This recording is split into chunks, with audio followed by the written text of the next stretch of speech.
ಸಿದ್ಧಾರೂಢರ ಪುಣ್ಯದ ನಾಮ ನುಡಿಯುವುದೇ ಬದುಕಿಗೆ ಮಂಗಳ ನೇಮ. ಆರೂಢ ಎಂದರೆ ಕಳೆಯುವುದು ಕರ್ಮ. ಹುಬ್ಬಳ್ಳಿ ಕ್ಷೇತ್ರವೇ ಪುನೀತ ಧಾಮ. ಸಿದ್ಧಾರೂಢರ ಪುಣ್ಯದ ನಾಮ ನುಡಿಯುವುದೇ ಬದುಕಿಗೆ ಮಂಗಳ ನೇಮ. ಆರೂಢ ಎಂದರೆ ಕಳೆಯುವುದು ಕರ್ಮ.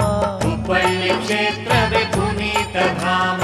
ನಿರುಪಮ ನಿರ್ಗುಣ ಸಿದ್ಧಾರೂಢ ನಿತ್ಯ ನಿರಂಜನ ಸಿದ್ಧಾರೂಢ ಶರಣ ಕುಲದೀಪ ಸಿದ್ಧಾರೂಢ.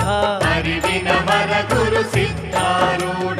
ಸಿದ್ಧಾರೂಢರ ಪುಣ್ಯದ ನಾಮ ನುಡಿಯುವುದೇ ಬದುಕಿ